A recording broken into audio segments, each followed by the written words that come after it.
Good morning, Professor Amulya, and thanks a lot for giving your precious time to us today here. And I'm thankful to you for this, sir. Thank you very much for having me. And Okay. this area is very important and close to my research and heart. So it's my Yeah. pleasure to be here. Professor Amulya, your domain of expertise, that is outsourcing, supply chain management. These are very crucial domains, especially for countries like India. Outsourcing is something which is very precious. So I'm very sure, sir, your information from your side will be very helpful to all of us here. And now I initiate our interaction. And my first point of interaction is related to you only, about your academic background and everything related to you, sir. Okay, so I am in academia after serving in industry for a very long time, about 22 years. Great. I started my career after completing my diploma in mechanical engineering in 1986. I Okay. did my diploma from Agra, and I was kind of first engineer in a long time in our entire family. Nobody in my family was an engineer, uh, at least that I know of. So I started working in Hero Honda. It was in their R&D, setting up their R&D center in Dharwada. They did not have Gurgaon plant. And then I moved to Aisha Research Center. It's an automotive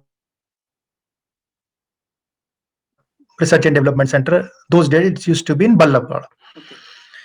I worked there, and soon after uh, joining the Hero Honda, I started working on my AMIE, which is a kind of equivalent of undergrad education, equivalent to BE in mechanical engineering. And I finished it, I think, in 2.5 years, very quickly. And then one of my colleague, unfortunately, he passed away with very young age because of heart attack. He suggested that I should pursue further studies if I want to continue in research and development. So I started preparing for GATE, which is a graduate aptitude test in engineering for joining an MTech or ME. And so I completed my GATE and then joined MTech at Bhopal. Those days it used to be called MAC, it is a regional engineering college. Right. um, and finished my MTech and went back to industry, set up plants, Alpine Industries in Neemuch. Then I joined back Eicher, set up their plant in Bhopal, and continued working in various leadership positions. Um, Worked in strategic planning, started some new businesses, and then I was lastly in the Eicher Engineering Center in Gurgaon. Then moved to Canada and started again working here in corporate. But I thought I should have some business qualifications, so I did MBA from Ivy. It was called Richard Ivy School of Business. I Now it is called Ivy Business School, and the name of the university was Western University of Western Ontario. Now it is called Western University. So little bit of change. After completing my executive MBA from IB, which was based on kind of Harvard style, which means they do not use textbook, they only use case studies. And there was a reason for choosing this because I wanted to know the cases rather than bookish knowledge, which I already had enough working for so long in corporate. Uh, I continued working, then I joined other company in a director's position in mining, one of the largest mining company, Valenco. Uh, and at that time, I started kind of supervising students from Humber College. And after some time, the dean approached me, "Can you teach a lesson, a course?" I said, "Why not?" And that's how I got into academia. After teaching a couple of courses, I liked that. And then I asked a few people, "How can I join?" They said, "Oh, you cannot join academia as a full-time tenure track professor unless you have PhD." So contemplated for about a year, what should I do? Because I started liking teaching and research and publishing. Finally, again appeared for GRE and GMAT and did my PhD from Ryerson University. After finishing my PhD, Ryerson University in Toronto, downtown Toronto, I started looking for a tenure track job, and I was in a uh, age group where I did not have time to do postdoc, and if I'm not getting a job immediately in nearby position, I can't wait. I said, okay, I'm too old to wait for these two things couple of years. So I found luckily University of Wisconsin Green Bay, which is one of the University of Wisconsin system is one of the top universities. The flagship or the main campus is Madison. Ours is not the main campus. I'm in Green Bay, but it's a comprehensive university. It has graduate programs, lots of graduate program, undergraduate program, but not PhD. We started a PhD program in education a couple of years ago. Uh, the reason for joining this place was, first of all, I like this place, very peaceful. It has very famous football team, Packers. It has international airport, all the facilities of a big town, but not so much crowded like New York or Toronto or Chicago. People are very friendly over here. Not what we hear in news. It is not like that. So I'm enjoying my stay here. And the biggest advantage or reason for joining was they did not have anything in supply chain, and I like setting up things. So I said, okay, I'll start a supply chain program over here, and that is what I have done very successfully in the last 5 years. The supply chain enrollment has gone up significantly. Okay, We also started a supply chain certificate, and now we are working towards starting a master's program in supply chain management. great. So this is in short what I have done my career. Okay, great. So, sir, you have explained a very great story of yours in a very small time. I must appreciate that. So, there are certain things I would like to ask you related to this introduction, sir. Mhm. You started your career with diploma, and I know how difficult it is to move from diploma, then AMI, then clearing gate, doing Yeah. masters, then going to industries, and then thinking of higher education abroad, going there, doing GRE. It is, believe me, sir, almost all the exams which engineers can think of you cleared. And I would like to ask you a simple question. Like there are many students who, after 2 3 years of their graduation, feel that now they are too old to pursue higher education. The moment they graduate, they think that now they're very old because they have served 2 3 years in the industry, so they cannot go pursue higher education. But yours is the case, who has a lot of industrial experience and then thought of going for again higher education, India, abroad, and then presently you are in academia. So what is your advice to such candidates who are in industries, feel like going to academics, and how they should proceed? See, if somebody is doing with an objective why you are doing, in fact, I wanted to be an engineer from a very early childhood when nobody even knew what an engineer is in my entire family. What an engineer does. My father was in central government, and most of my relatives were in government jobs, army, judiciary, etc. So nobody had real understanding what it is. But for some strange reasons, even I don't know, I like working with hands, opening up things at home. I used to open almost anything at home, try to fix it, whether it is bicycle or electric iron or fan or anything. I just like those kind of things. So I have kind of passion for knowing the engineering side of things. And when I did diploma, I did not feel that, oh, this is a small or big thing. I said, okay, I have to make a beginning. So I started there. But after doing that, I realized it is not the education is not sufficient. I have to pursue further studies. So options were either you join full time or part time or do AMI.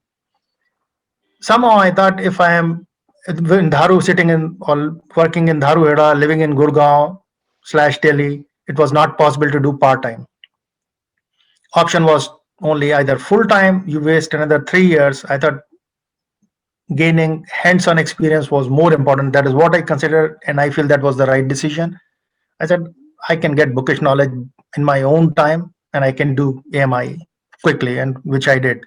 So again, I think it was internal drive, clarity of thought, uh, not giving up, perseverance. I think these were some of the very basic things. A child has those things. As we grow up, we give up. We always think what others will think, it is too old. I think I had the kind of nature not giving up. If I have decided something, I will do it. Uh, it may take not one attempt, two attempt. That's all. So Okay. I continuously kept doing that. Every time in a stage where I had to make a choice, what should I do? I always laid down my options, thought through, discussed with my family, parents, friends, listen to everyone what they say, and most of the time you will say this is not right, that is not right. At the end of the day, I will take my own decisions. What I think, uh, I am responsible for all my decisions. Sometimes it is good, sometimes it is not so good. I generally do not regret bad things. I just, okay, that was one part of the life, move on. Whatever you have taken, you have taken. If you bought a bad car or bad vehicle, so be it. Move on to the next one. So far it has worked for you, Professor. That is great. Yeah, it is working. Yeah, that's great.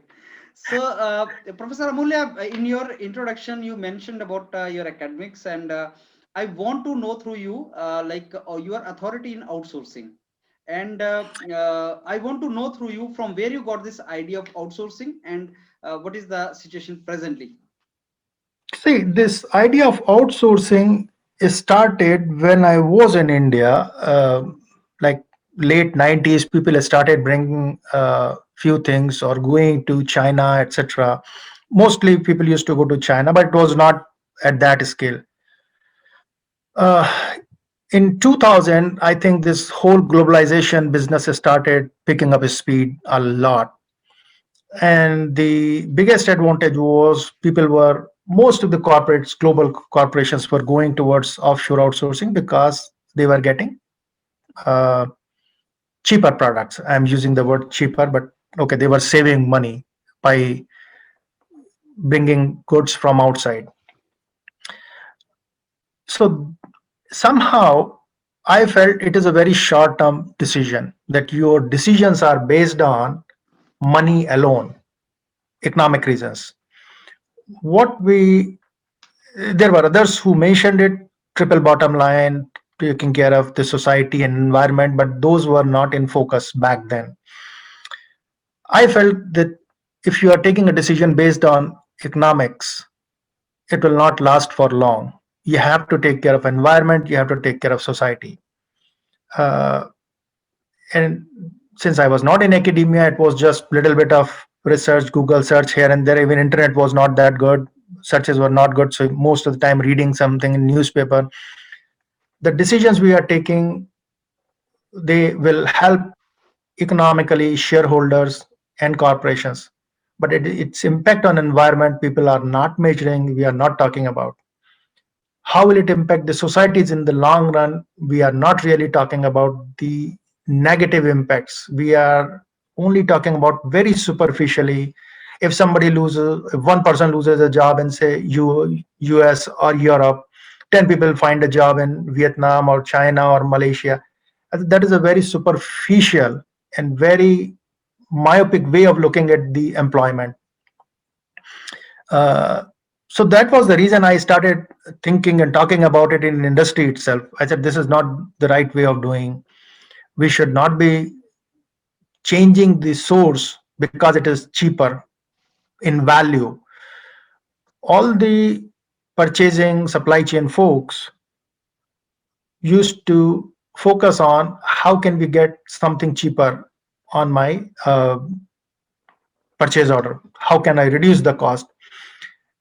And it is rightly so, because they were not expected to do anything. So it was a problem of the leadership or the stakeholders or the policymaker, that everybody was kind of aligned to look at only the purchase order cost, bottom line, and how will it impact the profitability.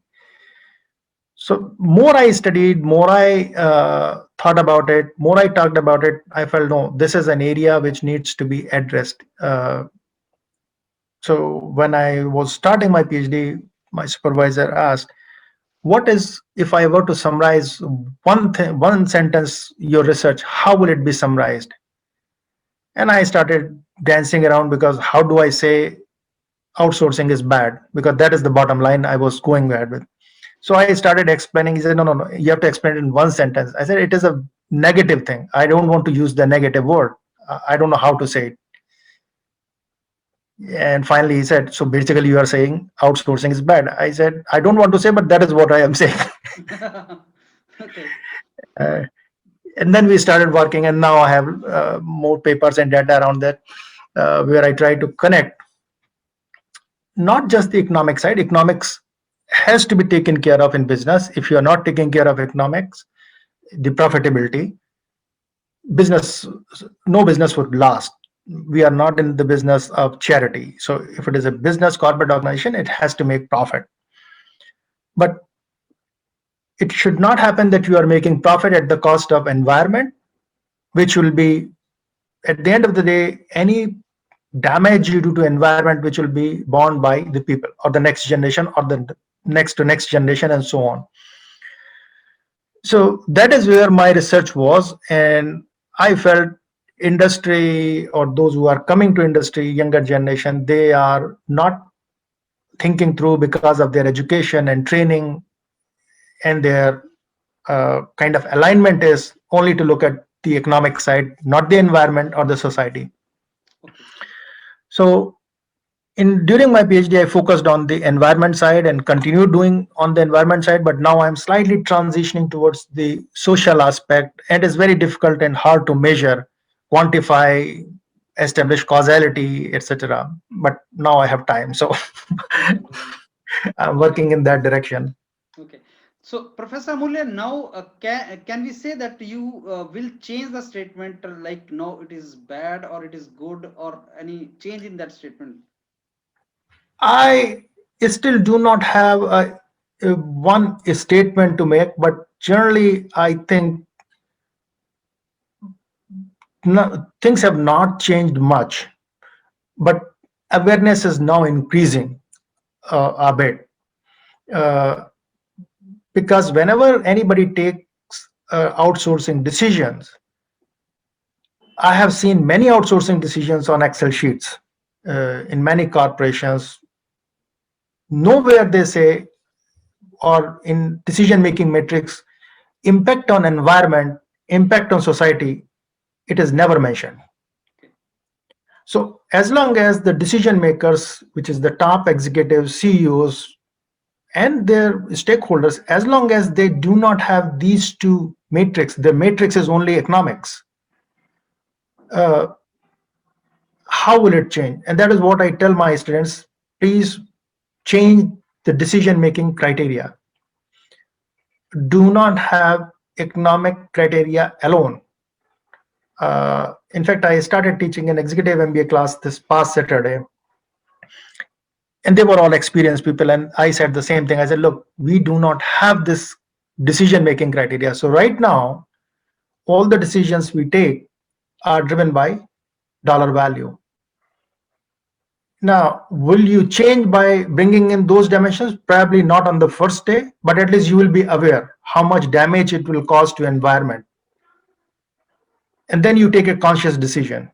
Okay, I'm taking this decision. This will help me financially by so many millions per year, but it will cause so much extra carbon emission. Or this will cause so much displacement of communities.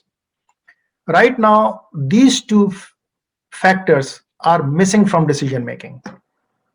So my statement is still the same. Maybe I would change, instead of bad, I say it is a flawed decision making process. Okay. I don't want to use negative, but it's still flawed is not a positive word. It is not a perfect system. It is a highly limited, decision making is based on a very limited information. Okay. Until they include information about impact on environment, impact on societies in the decision making process, they may still take the same decision, but at least now you are aware, you are choosing to consume. Like those who consume, say, drugs, they know it is bad. It is not that they don't know, they don't have a choice. They have urge or some mental disability, that is why they want to have drugs, but they are aware. Similarly, right now people are taking the decision, they know it is, but they don't want to see how much bad it is. Okay. What is the value of those decisions which we take? So Right. I think situation has not changed much. So Amulya, when we say that outsourcing may not be good and it may impact the environment in a negative way, are we not talking about only particular kind of products being outsourced? Because outsourcing is a very broad domain. There may be some products or services Correct. which do not hamper the environment, but it Correct. may lead to economic development, both sides. Okay, let me correct my statement or qualify my statement. Outsourcing is not bad. I am not saying outsourcing is bad. Outsourcing is bad when you are choosing to go to places which create lots of emissions Yes. uh, and does not provide uh, the quality of life to workers what the global standards are. Yes. What I mean to say, suppose we are in US. From US, nobody goes to cleaner countries.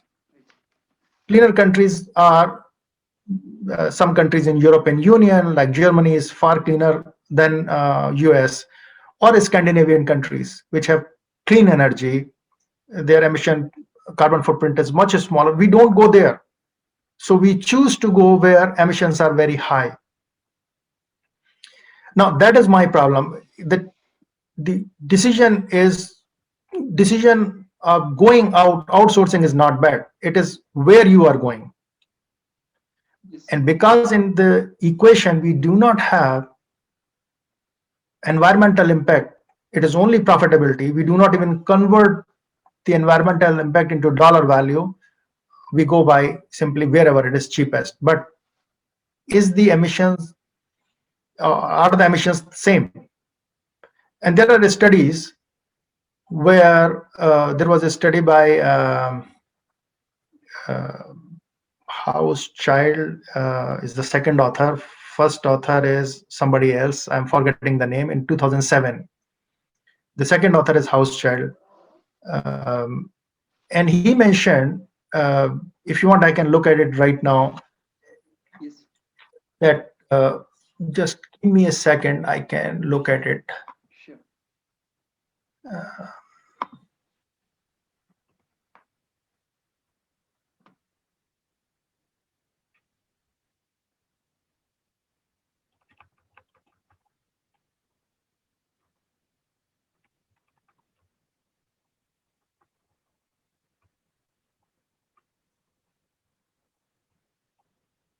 And this was published in 2007. So it is not that it is something completely new.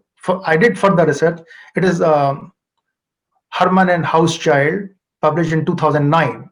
Effects of globalization on carbon footprint of pulp products. It was published in CIRP Annals, Manufacturing Technology. If you want, I can send this paper. So UK move certain goods to China. The UK got uh, kind of award or say, oh, we saved some carbon. They saved 15.6 million tons of carbon dioxide. UK. Great. For the same production, not the transport, I'm not talking about the transport emission, just for the same production in China, China produced 120 million tons of carbon dioxide. Now, for a second, UK saves 15.6. Yay, we saved 15.6. China produced 120. Nobody cares. So as far as the world is concerned, world has produced more than 100 tons for the same product plus additional transportation. And I am 100% sure those who have taken the decision, they did not even consider this equation. Even they are not considering today. That is my problem. That we are not even putting that number of additional emissions anywhere in the equation. The same authors did another study between Denmark and China. So Denmark moved certain products to China. They saved 1.8 million tons. 1.8 million tons, great. Denmark is a much cleaner country. How much China ended up producing for the same production? It is not 1.8 versus 2. Perhaps I can tolerate because somebody is developing, they don't have latest technology, etc., cleaner energy. Can you guess how much it is? 1.8 versus how much they would have produced? Any guess? 22 million tons. Now look at the ratio between China and UK and China and Denmark. Denmark being cleaner than UK, it has much higher ratio, more than 10. UK is cleaner than, far cleaner than China, but not as, so it is, the ratio is about 9 times roughly. Yeah, eight times. So globally, we are at So first. that, so the world has, a world will suffer, everybody will suffer, because no matter what kind of laws you make, emissions produced anywhere in the world will travel across the world without any visa, Yeah. passport, immigration document. It doesn't need any kind of carrier, ships or plane. It'll move the whole world. So whole world will see this impact of this kind of continued additional carbon, which is causing global warming, and it has lots of impact on the societies. Then I did further some studies in the same line. And my theory was very relatively simple. I said, if we means now I'm in USA, I am consuming something. Wherever it is produced, that emission should be accounted in USA. If I am exporting something to say from US to India, that emission generated in USA should be transferred to India. Whoever is consuming, they are responsible for emissions wherever, from wherever they are buying. This is a very simple logic. Guess what? When I applied this kind of concept between China, Germany, and Russia, China, USA, and Germany, and I have chosen these three countries because of the size of economy, the distance between these three are kind of uniformly distributed across the world. The biggest economy in Europe is um, Germany. Plus, Germany is cleaner than, or the other cleanest among these three. US is somewhere in between. China is on the other worst extreme. And again, I chose China because it is the largest economy, uh, and they have huge manufacturing base, etc.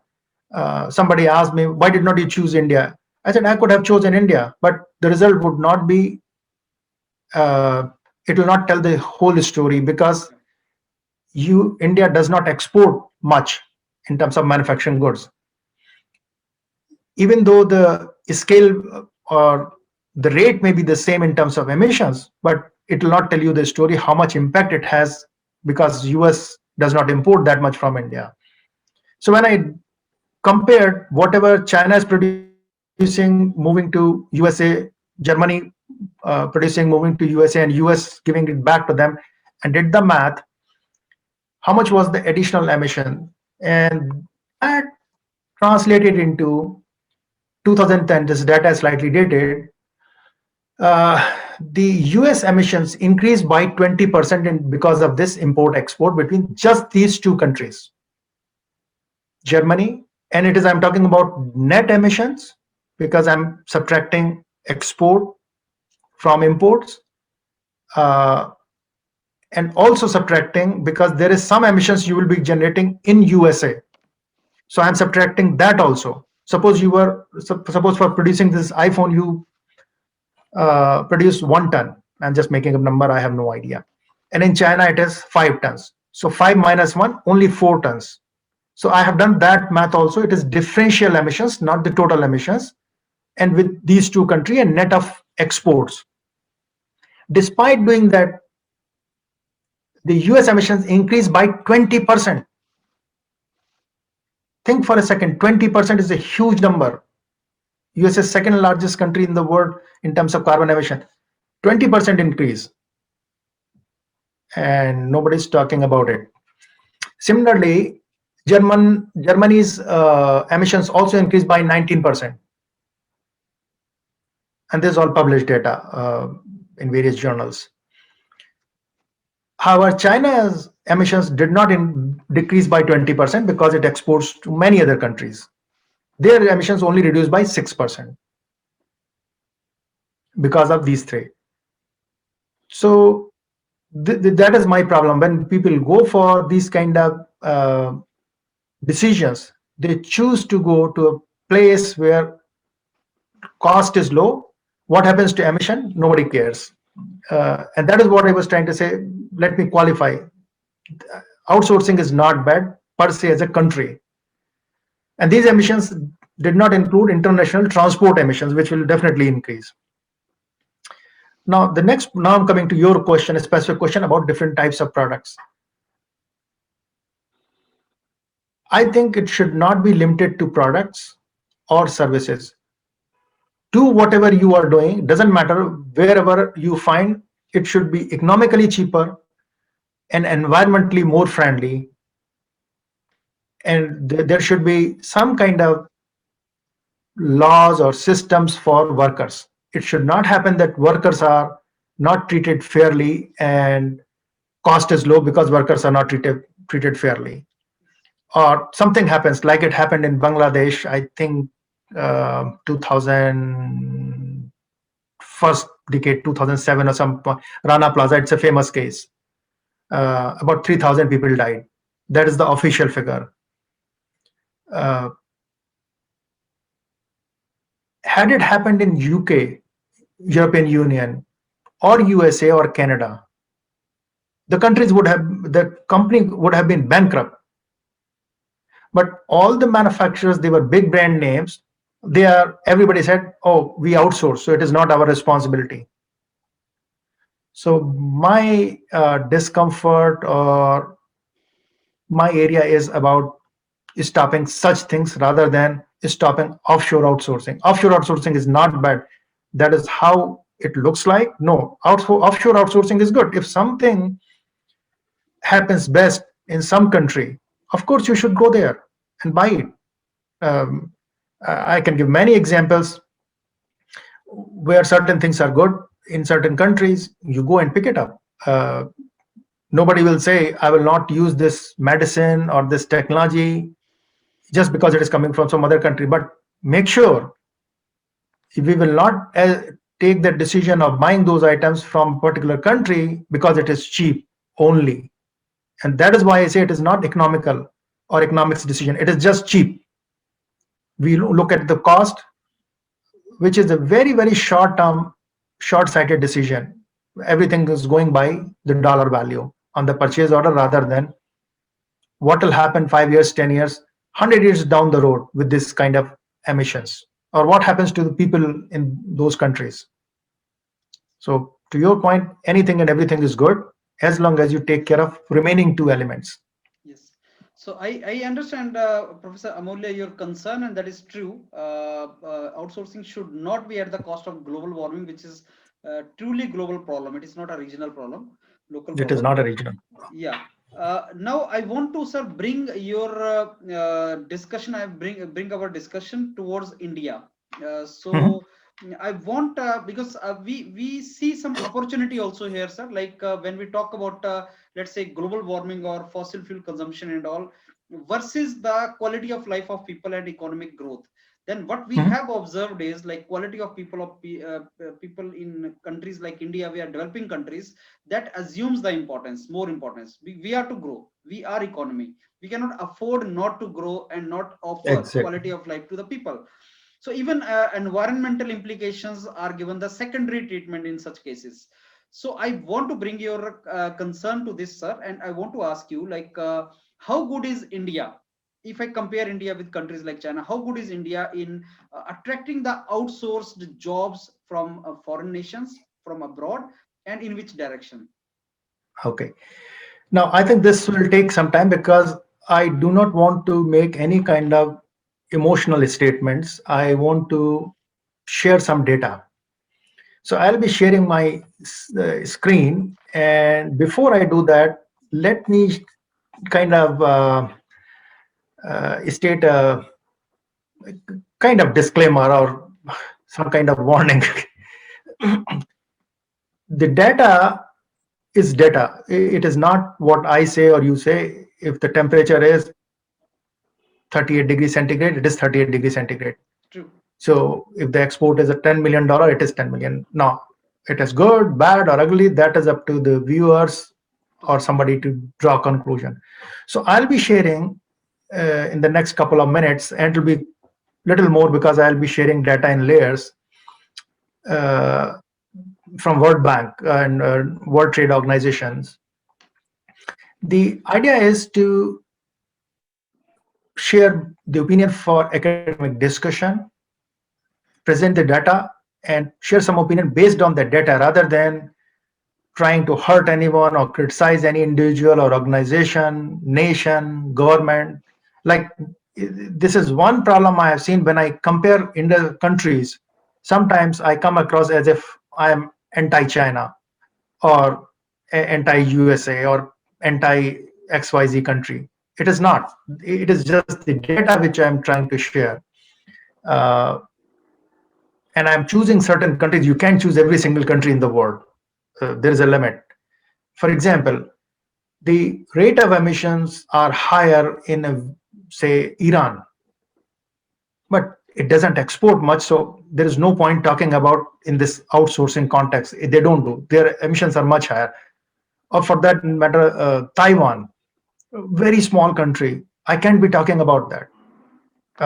It will not give any meaningful impact. Had I compared Taiwan with USA, instead of 20%, the data would have been maybe 0.2% or 1%. Nobody will give any importance to such data. But when you say 20%, people will listen to, really 20%? So just bear with me. Now I'll share my screen to share the data. How do I do that? Just give me a second. Where is, okay, here is the share screen. Okay, so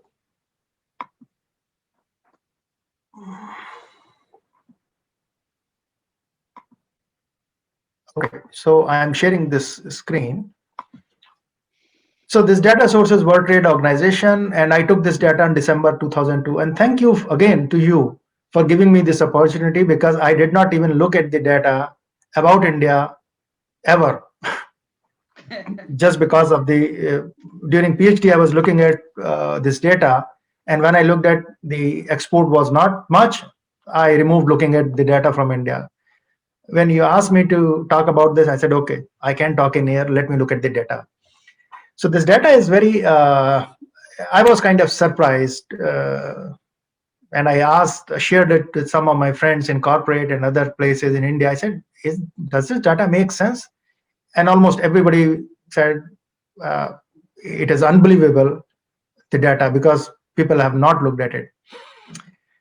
So, and I'm looking at data in two ways. One is globally, where India stands, and another is how India is doing as compared to what they have done in the past couple of years. Now, it is good to say we have improved based on our own performance, but I think we should always keep an eye on how we are doing with respect to others. If my salary has increased from $1,000 to $2,000, which is 100% increase, should I be happy? Other person's salary has increased from, say, even 500 to 10,000. So unless you have the comparative data of others, it will not make much sense. So I'm comparing it both ways. Just bear with me. So this is the first slide, which talks about the merchandise export. Again, I focused only on two things here, not on natural resources or food grain, etc. Manufacturing goods and services. So I'm starting with goods and we'll go to services. So if you look at the data from 2013 to 2019, India has been pretty much consistent to 1.7 to 1.6, again 1.7. Now, this is one decimal. If you go to one decimal, it could be 1.68, 69, 67, and it could be 7.1, 7.2, but it is less than 0.5% variation because of rounding off. And I think the rank is number 18, excuse me, Now, if you look at generally India is compared with China, and I always tell India is not comparable to China Sir, for.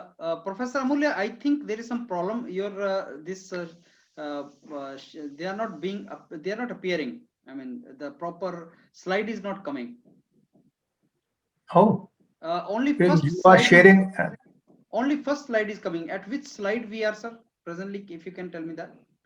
Okay, you see now. Yeah, now we see. Yeah, Okay, now we are so on the second slide. Yeah, yeah, second slide. yeah. So this is what you see it now. Yeah, we see it now, sir.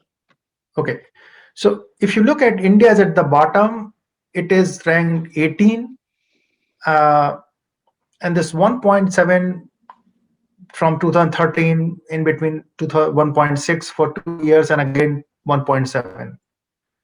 So there could be rounding of error of 0. 0.3, 0.4, 0.2 types, but not much. But if you look at China, which generally India compares or world compares India with China, and I always tell there is no similarity between India and China except the number of people. There is nothing common. Yeah.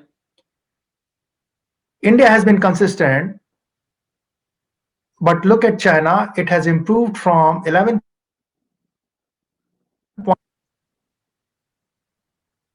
and it is number 1 and we are number 18. We are even below countries like Singapore and Spain, and even Hong Kong is not part of China in this. If you include Hong Kong as part of China and Macau, then the China will be far ahead of this. So this is one snapshot to tell where India stands and how much progress India has made in terms of share of merchandise export in the last 7 years, 2, 4, 6, 7. Yes. Now let's start digging deeper into each of the categories within India and how we are doing with respect to the world. So India has, okay, sorry, before that, let's look at the absolute numbers. Absolute numbers have increased from 314 billion dollars. It is written million and it is in thousand, so it becomes billion dollars to 324. So roughly we have increased $10 billion in the last 7 years. That's a good news, but in terms of share in the global market, it is not much. Next are the top four categories of India. First is textile, and these the numbers SI3. I beg your pardon, sir. Okay, again I think. Again slide is not coming. Yeah, that's okay. That's fine. Yeah. Okay, sorry. Okay, I'll leave it like this. Let me remove this so that.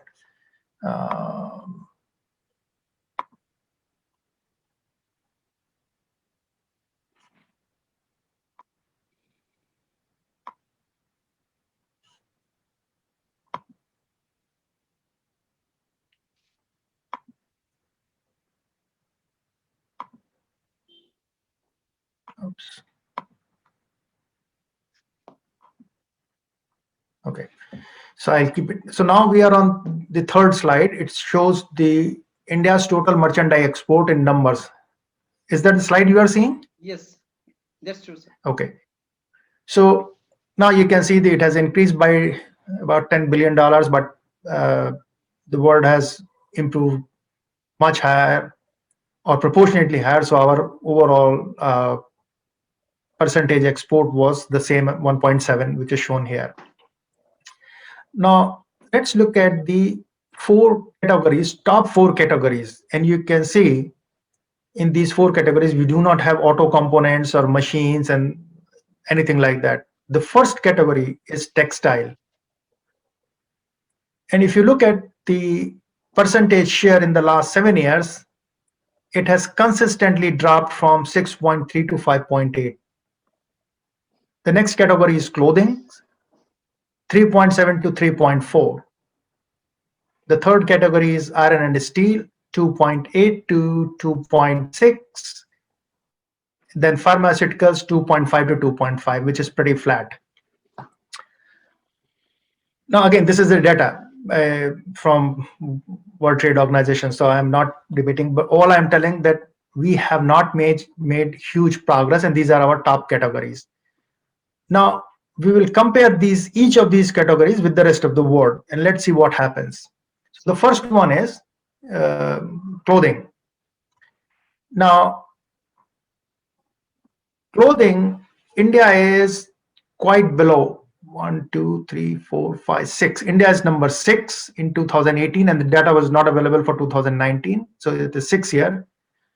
But if you look at the data, India has reduced its share from 3.7 to 3.4. It is not much, but it is a reduction. The only consolation Indians may feel that China has also reduced, but I don't think that should be the major, because China is 39 to 31 or 32%. So it is far, far ahead, even though it has reduced. And I'm surprised that we are far below our neighbor, Bangladesh. Vietnam is also a very small country, when we are even below that. Doing really good. Incidentally, Germany, which is known for more expensive clothes, their share has started increasing. I interpret this as a sign that people are becoming more conscious when they make their buying decisions. They want to buy products which are produced in cleaner countries. That is my conclusion, that Germany has consistently or slowly improved from 4.1 to 4.9% in the global market. Next is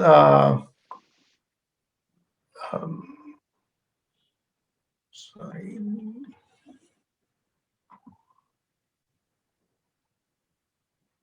Next is textile. Again, there is India is number 2, China is number 1. India again has reduced from 6.3 to 5.8. China has improved 35 to 38%. So India is definitely number 2, but it is reducing its market share in export of textile globally, and it can be compared with China. It is nowhere close to China. So this is just another piece of data. Now let's go to the third. Sorry, what happened? Okay, I have not done remaining 2 because remaining 2 are also pretty much the same. Okay. Now I am looking at how Indian export of goods have done with respect to India's GDP, which means I'm comparing internally. Indian export, Indian GDP, I'm not comparing with the world. Now, goods export as a percentage of GDP has reduced from 17 to 11.3% in the last 7 years. And it has not happened just 1 year, and the effect of COVID, etc., were not there in 2019. So it will only be shown in 2020. And it has been happening gradually, not suddenly or overnight. So again, within India, the export has gone down. Now, in absolute terms, it has gone up. GDP has grown. As a percentage, we have gone down. Now, which means India's internal consumption has gone up, which is a good sign. The GDP has increased, people are using, but the percentage of export of goods has gone down. And globally, it has remained constant, 1.7. Now, next, let's move to services. Any question, by the way, so far on this before I move to service? No, sir, it's okay. I'll keep on Okay. asking. Yeah. Okay, so the next part is global services. So here is some good news that global services offered by India has increased from 3 to 3.5%. So that's a good news. Now, then again, start looking deeper into this, the ranking and some top categories, how India is doing. So again, India ranks 1, 2, 3, 4, 5, 6, 7, 8th in the global ranking of services offered. India had, or I don't think India any longer has the advantage of knowing English, because China, which did not have the advantage of being exposed to English for the last 200 plus years, China's services are even better than higher than India. Ireland, which is a small, very small country, they are higher. Netherlands, we are very close to Japan and Singapore. But if you look at Japan and Singapore, they both have increased. Um, Ireland has also increased substantially in the same period, 2.4 to 1.9. Netherlands has increased. China has increased. Uh, in fact, the growth in China is almost the same percentage point, 0.4%, over a base of 4.2. India has gained 0.5% over a base of 3. So real growth in China is far greater than India's growth. Ireland is definitely far, far ahead. So just again, some data to look at it, take it with a pinch of salt, that how good India is doing in services in the world. Now we'll look at some top 2, 3, or 4 categories, how India is doing. So first one is computer and information services. Now I'm on slide 10. Can you see that? No, no, sir. I can only see telecom. Yeah, telecom, computers, and Yeah. information service. Yeah. Yes. So that is the slide I'm on. That is slide 10. Yeah. India is number 2. Ireland is number 1. Now just 1 and 2. If you look at Ireland has, in the period of 7 years, has gone up from 11% to 18%, which is more than 50% increase. And India has gone down from 12.7 to 9.6. Even China has doubled. Yeah, China has doubled. So again, it is perceived that India is the leader in providing global telecoms computer information services, but it is losing its edge. And soon, if we do this analysis 5 years down the road, based on this trend, India will be number 4 or 5, I don't know where. What it tells that whatever we have done, we did not maintain our edge, we did not improvise. Basically, we are losing market. We are providing other services, and that is how the overall services have gone. But this is number 1 service. So it is like whatever is the flagship service from India, you are losing market rapidly. Ireland has gained so much, between 11 to 18%. India has lost 12.7 to 9.6 in the same period. And it has not happened just 1 year blip or because of COVID. So COVID is yet to come, but you can see how it is doing. And if you compare China, China has doubled. So next time, if it doubles, probably it will be not even double, it will be far ahead. Now let's move to the next service, which is telecommunication services. So India is far ahead and has done some good work here. 2.2 to 3.2, there is a gain of 1%. That is how overall service has gone up by 0.5%. Now, if you look at China and India, they both have gained 1%, 2.2 to 3.2, 1.7 to 2.7. But in real terms, China's gain is more, because China's base was 1.7. India has gained 1% over 2.2. China has gained 1% over 1.7. And the biggest surprise was UAE. It was insignificant in 2013, 1.3 in 2014, which is same as China, and today it is 2.1%. Even Singapore has done well. So again, I think India is growing, but is it growing in line with others? That is most important thing to look at. And again, the next service I will go for global share in computer services. This is another area where this is the 3rd top service provided by India. India has slipped from 17% to 11% consistently over the last 7 years. Ireland, which was kind of insignificant, or the data is not available, but 2014 it was 16%, and now it is 22.3%. So today Ireland share is almost double, whereas in 2014 it was just 1% ahead. And if you look at China, which was 5%, now it is close to almost double, 9.4%. USA has also increased, but I'm not focusing on USA because USA is completely different type of market. The India had edge. This was the third industry, and again it has slipped from 17 to 11%.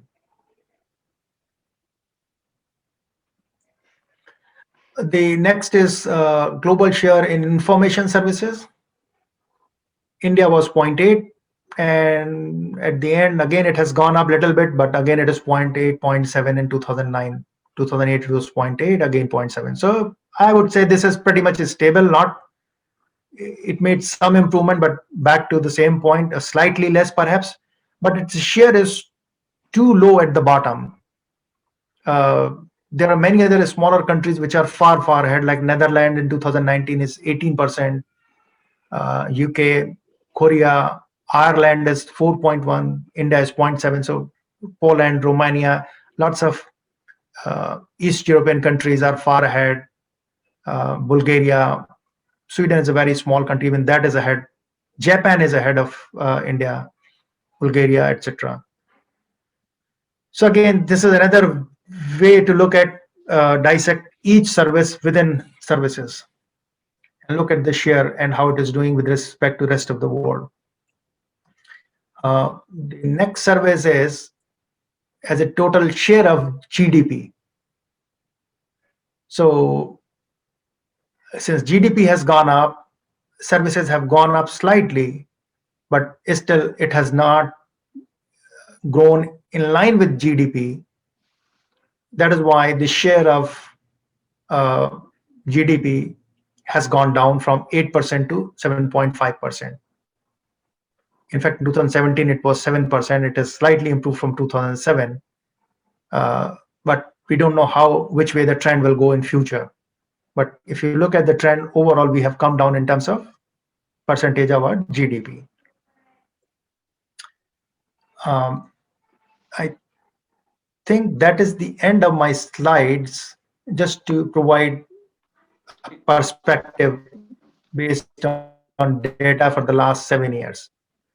Professor Amulya, Tell what me is the honestly, no, tell me something. Based on the news and the rhetoric we hear in the news and the TV channels, do you see this was the trend coming out? no, not at all.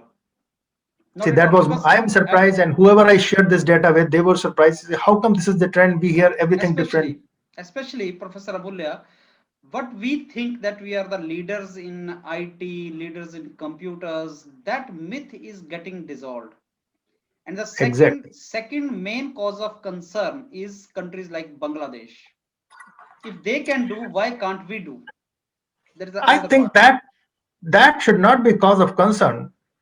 That should be a motivation. If such small countries can do, there are there are too many small countries. Bangladesh is our neighbor. Before 47, everybody was the same, living in the same country. We have lots of cultural similarity, but it is the drive. Uh, and I'm not sure what is stopping Indians to take India forward.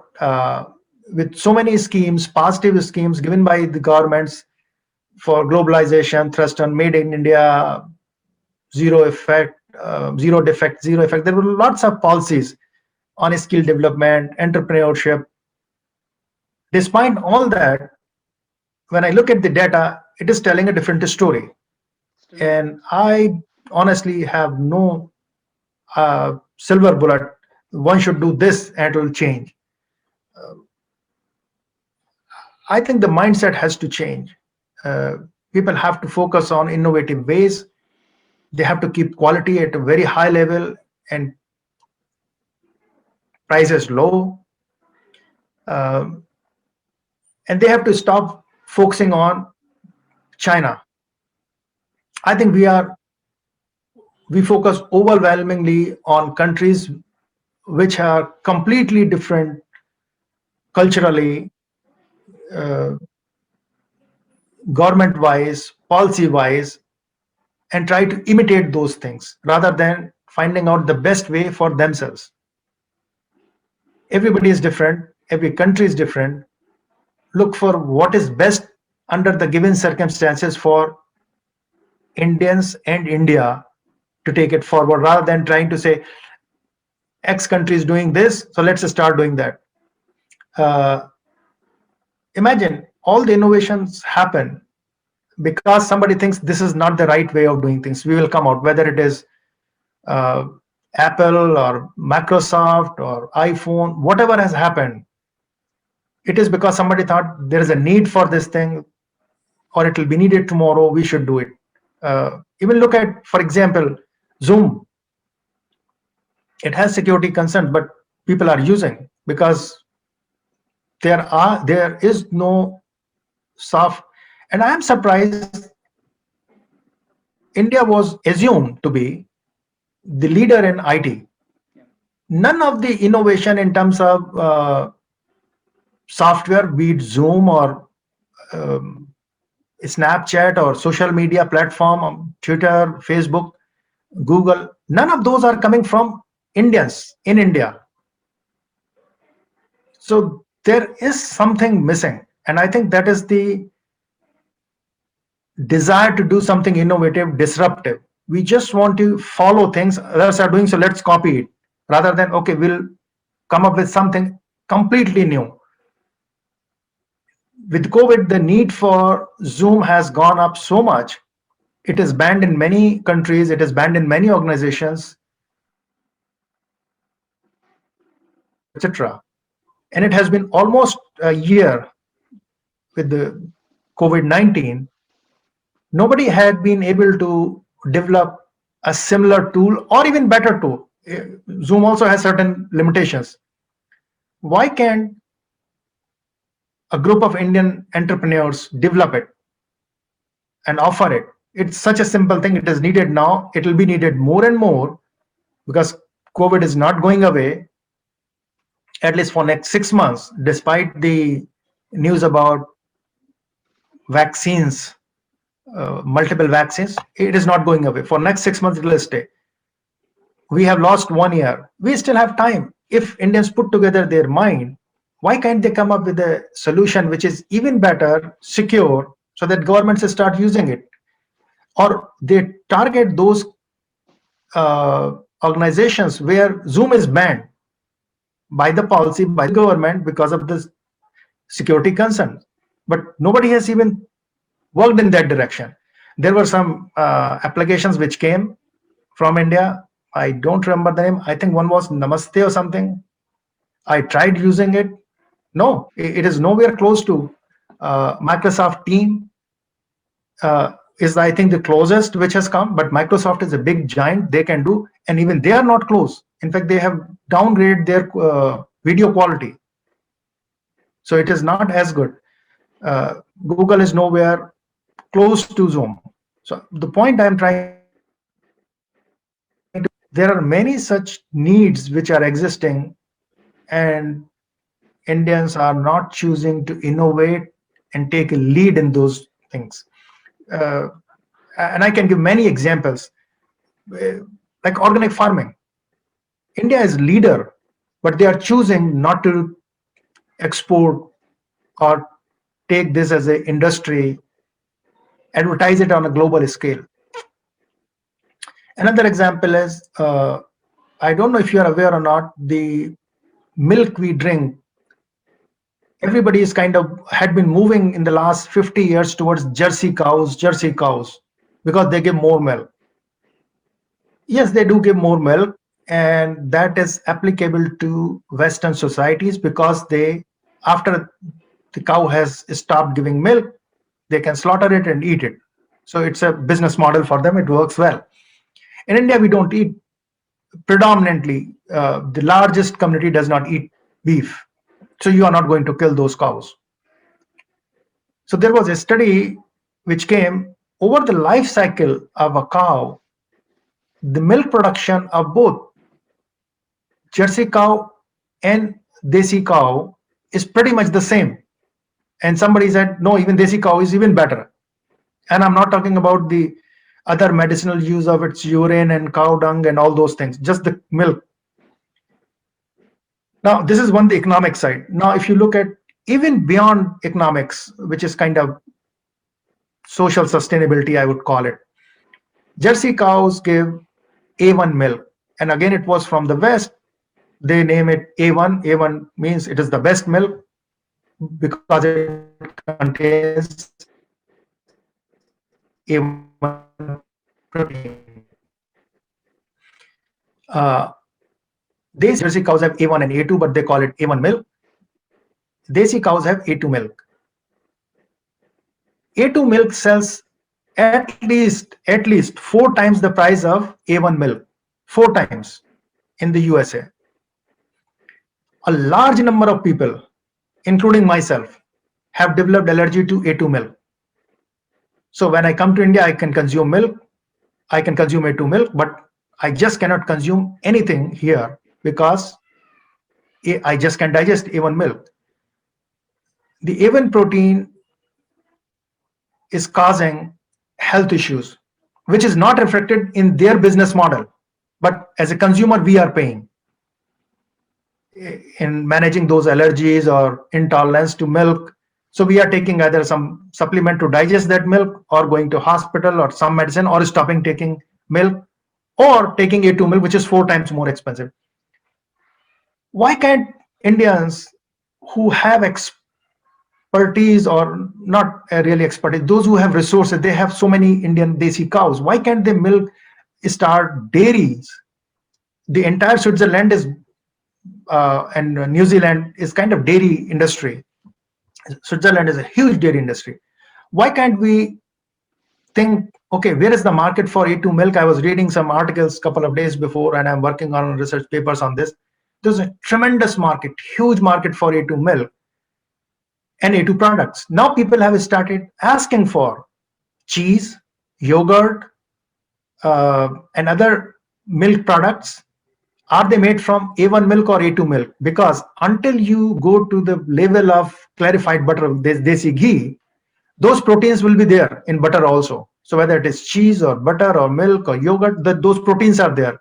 And if you cannot tolerate, you will have problem. So until you go to desi ghee level, you can consume. And desi ghee is not consumed anywhere outside India or Indian subcontinent. Why can't somebody come up with a business model of exporting products made out of A2 milk? Right now, there's a niche market. It is not being fulfilled, and nobody will be able to fulfill. Right now, what US is doing, they have the same Jersey cow. They do DNA testing. They do milk testing.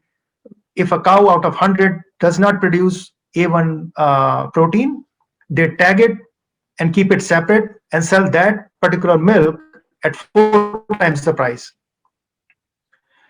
I was in Canada when I was trying to get A2 milk because of this newly acquired intolerance to milk. The milk used to be delivered once a week. So you have to book it at a only there were 2 or 3 places where it was available. You go and you phone up and tell them, I will take one bottle, 1 carton or 2 cartons, like half a gallon or 1 gallon. Book it, and you go and pick it up one day, once a week. That is the kind of situation we were in Canada. It is available in Green Bay, but I have to go search, and I'll find only couple of cartons of half a gallon A2 milk, 4 times the price.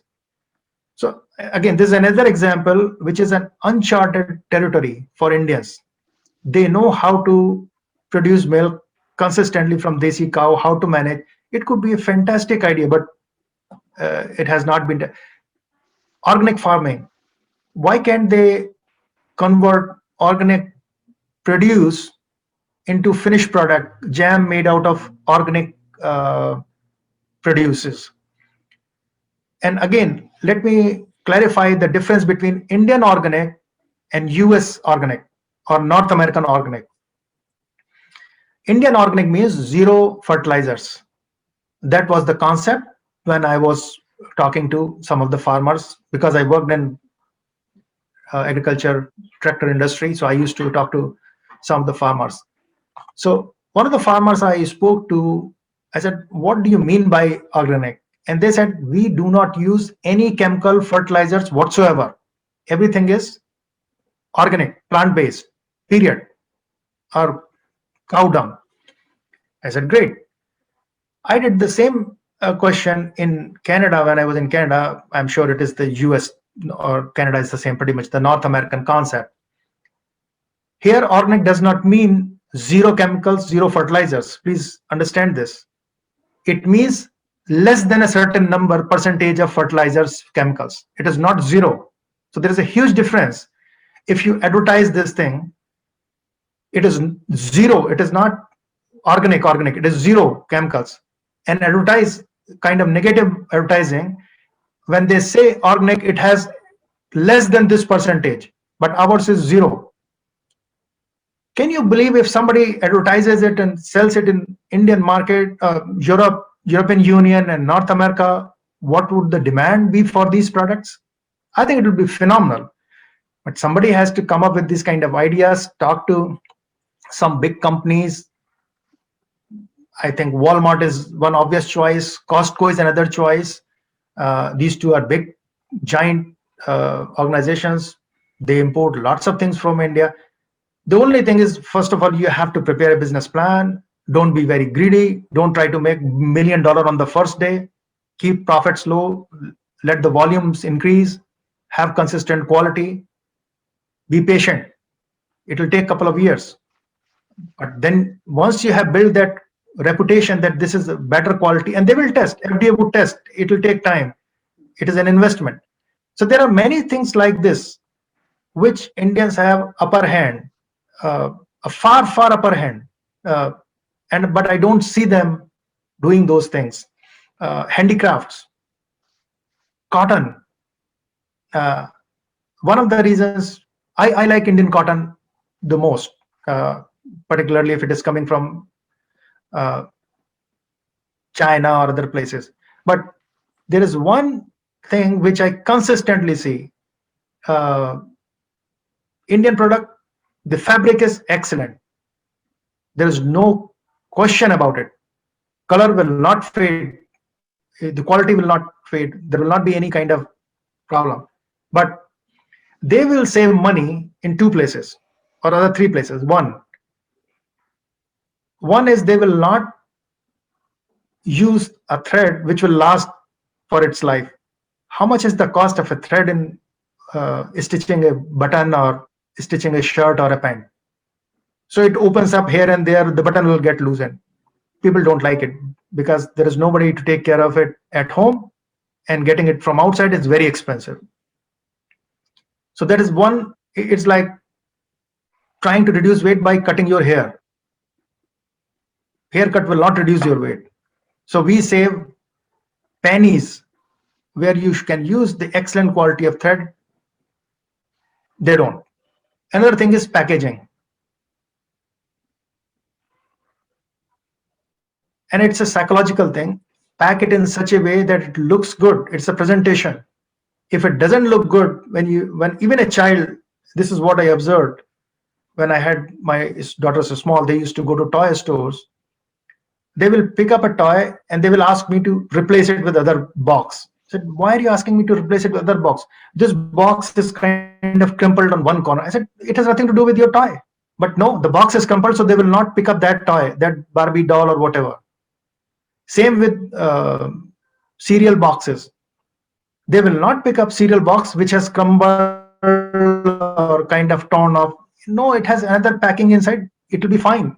But no, they will not. So if this is the mentality of a child or understanding of a child, imagine the rest of the world, because the same child will grow and become an adult.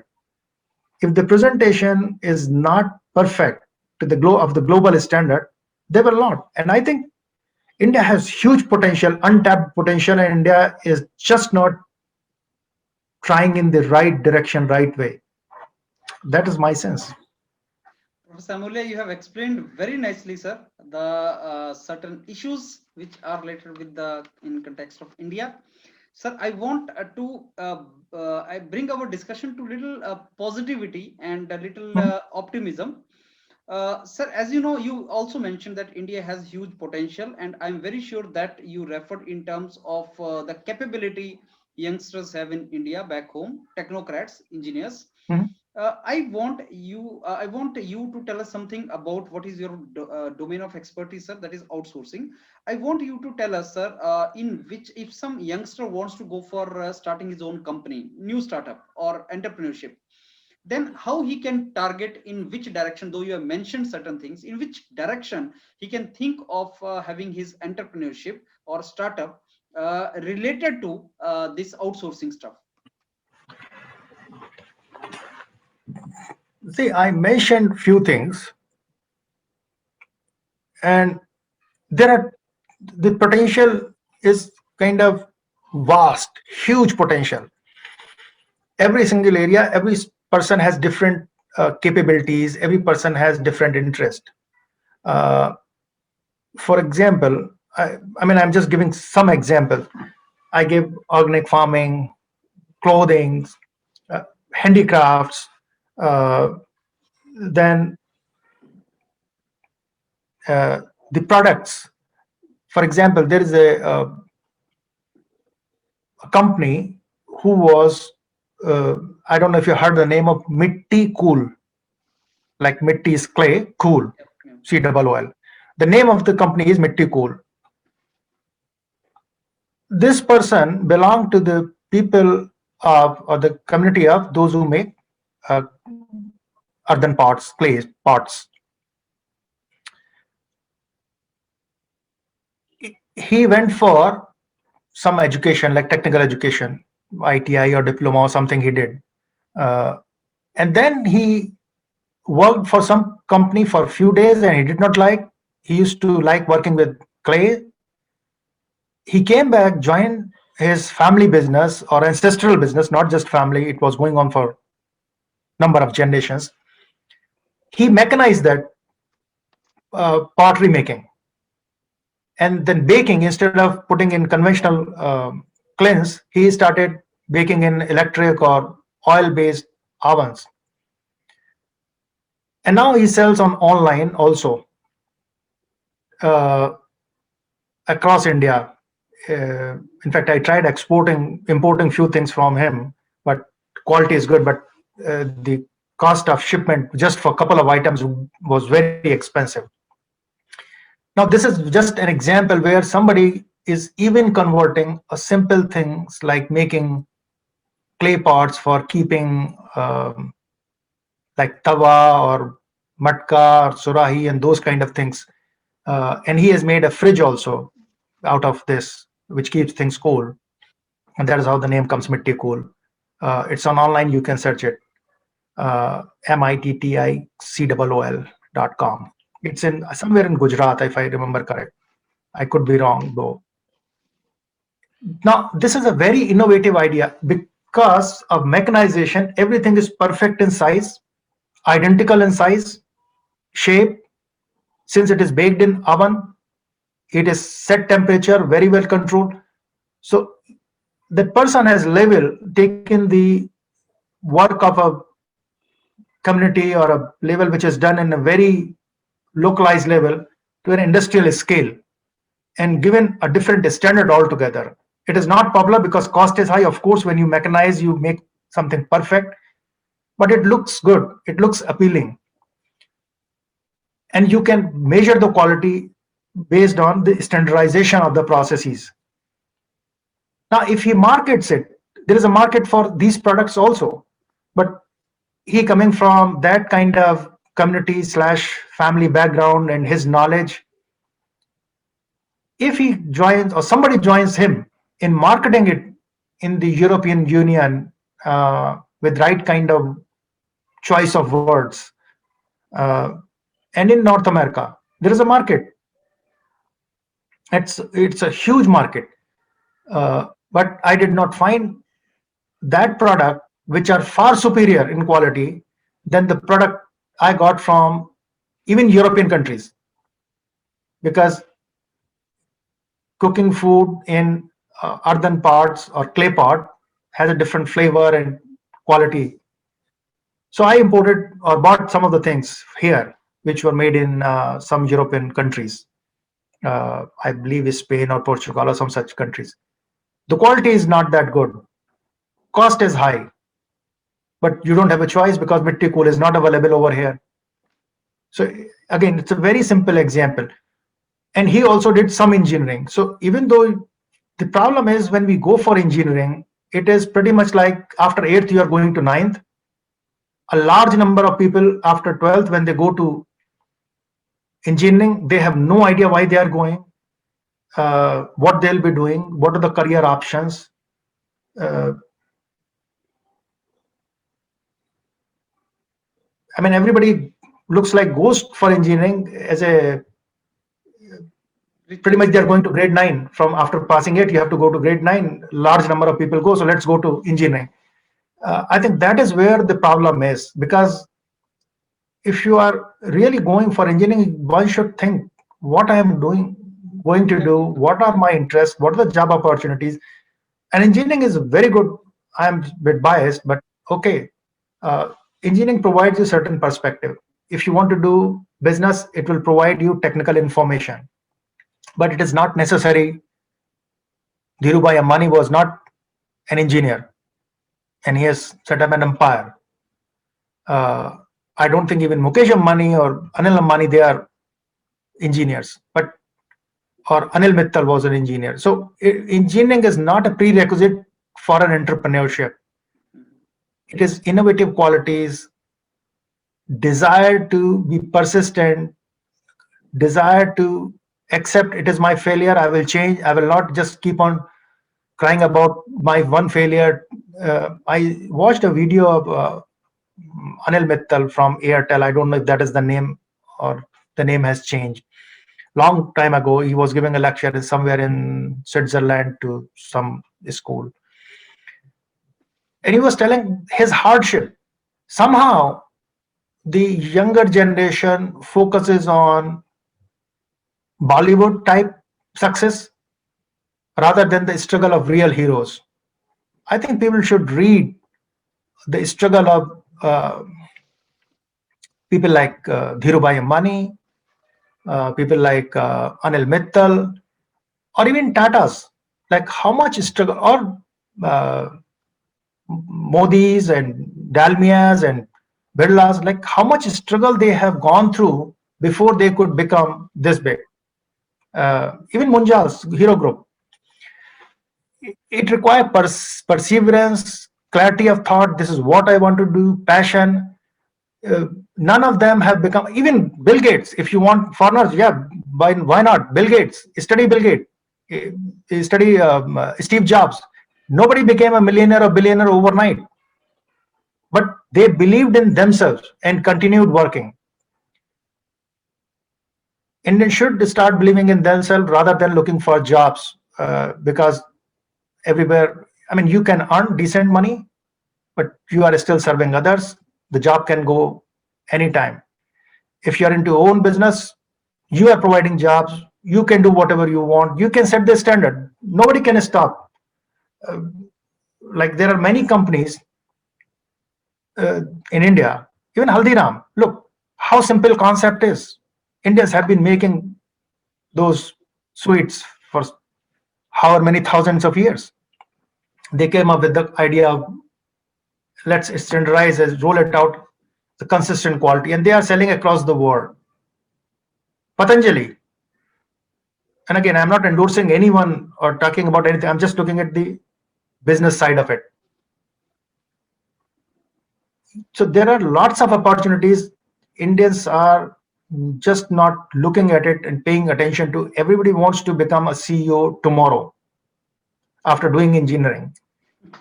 Everybody will not become CEO of Google. Has only one CEO. Every company has only one CEO.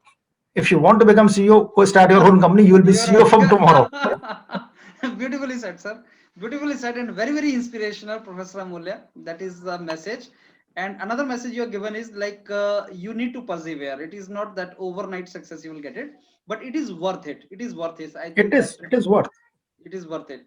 Professor Amulya, I want to next my interaction point with you is, sir, what are the challenges and what are the opportunities? Though you have mentioned many, I want that brief now. What are the opportunities and challenges as far as the outsourcing really good jobs in developed countries is concerned to India?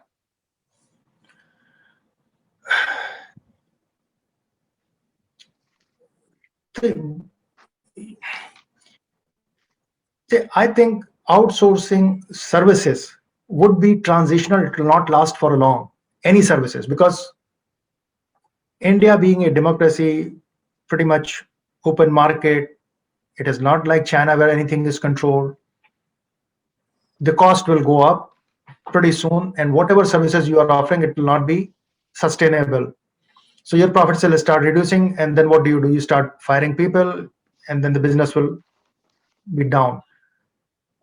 And if you start increasing price, the company in European Union or USA, North America, will go to another country which is still cheaper, is still developing. And then from there to third country, then fourth country. And that is what exactly happening. Because Indian cost of living is increasing, economy is increasing, aspirations are increasing. Earlier people used to be okay with cycle, then the motorcycle, now everybody wants car. So their expectations are increasing. And there is nothing wrong. It is absolutely normal, natural, fair. When you outsource services, people here are doing it for reducing the cost. That is the only reason. There are certain services, if they are outsourcing to India because there is a time zone difference and you can do work faster, like design, etc., those are good services. Those will stay. Uh, because they are not looking for those services for time. They are looking for, not for cost, they are looking for expediting the process. Everything has been done. When it is night over here, we are sleeping, we are not working, somebody else is working at slightly lesser cost. Because if somebody is working here, they will not, at night they will not be as efficient. So instead of running two shifts in America, they are running one shift here and another shift in India or some other part of the world. But that is adding value. So those services will stay, like designing, uh, or some services where somebody has taken X-rays and it has gone for reading, evaluation, X-rays, MRIs, interpretation. They are experts in India. They can read those things, and next day morning you have that information. So those kind of services would last because people are not looking to cut cost in those cases. They are looking for quality. But other services, which is typical BPO, is transitional services. As soon as somebody else comes up and offers 1 cent lower than what you are offering, the things will move. And that is what you might have seen, and I have also seen in industry. On the other hand, if you have products which are unique, it will be very hard to copy. Again, I'll go back to the example which is very hard to copy. Can you believe anybody can copy the business model and the products of Patanjali anywhere in the world? Just think for a second. I don't think anybody can do it in the world at that scale. Did it happen overnight? No, it took time. Uh, so somebody has to believe in what you're doing and think through and then follow through doing it. Uh, Handicrafts. India has fantastic handicrafts. In fact, when I was traveling long time ago by in Rajasthan somewhere, so I stopped. We were traveling by bus, so I stopped at one place. There was a person who was making some kind of sculptures. So I asked him few questions, and I said, "How much time do you take?" Because he had some sculptures. I asked him, "Can you make?" Because bus is stopped for about an hour over there. Can you make something like this? And he said, "Yes. What do you want?" And in 1 hour, I think he made one sculpture of Ganesh, which I still have it here. Now, imagine if this person makes sculptures or whatever you give him and market it properly in the world. The problem is those kind of people are dying breed. There is no support. Nobody even thinks, can we market it? Can we ask them to produce something which is relevant to European folks or uh, North American folks, like whatever they like? There are lots of festivals over here also. Christmas is one. Before that it was Thanksgiving. Then it will be, before that was Halloween, and then Good Friday, etc. Easter. Make things which are relevant here, not just Shiv and Ganesh, because nobody will buy Shiv and Ganesh over here. So handicraft is a huge opportunities India has, which they are not doing. Food, organic food, properly kind of certified food in whichever format, FDA approved, with consistent quality. Uh, the clothings, the natural clothing, like even khadi. I think if khadi Bhandar folks make it little more professional, because they have the worst quality of threads used for stitching. If they make it little clean, looking like a Park Avenue kind of shirt from their khadi product, which is 100% cotton, and they have to advertise it properly, not just cotton. Even colors are organic. They have to advertise it and make it fast. Color should not fade. It should not spoil another clothes once you wash it.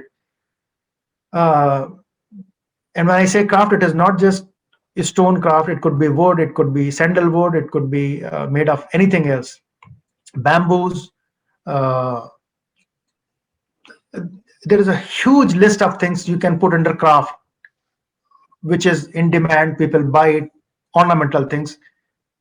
Two things to be focused: consistency of quality and cleanliness of finish slash packaging. I'm putting it together, like appealing. It should be appealing and consistent quality. Price it appropriately. That is another thing I observed. The pricing is, it looks like everybody wants to become millionaire just by selling one item overnight. Think long term, 5 years, 10 years. Have those kind of clauses. We'll be supplying this much. Consistent quality. Consistent quality is very, very important. Uh, do not try to cut corners in quality. Organic farming, I already mentioned. Organic food, processed food like jam. Uh, See, there are jam which is sold here. It says very clearly, organic jam, no artificial flavor, color, sugar. Even sugar is not there. It has natural sugar. And I know when I was growing up, people used to tell, this does not have anything artificial. It is natural flavor, natural sugar, various products. Now, only thing is, one has to standardize it, make it a little more on an industrial scale, consistent quality, market it. There is a huge potential for these things. A2 milk products, fantastic market. Just stick to your plan. Everybody cannot do everything. I am telling too many things. But pick a product which you know well, you have the background either from the family or somebody. Try to join hand 3-4 people as a group. Somebody has expertise in IT, somebody has IT is needed nowadays everywhere because of advertising, etc., reaching through social media. Online marketing is very important. Online sale is very important.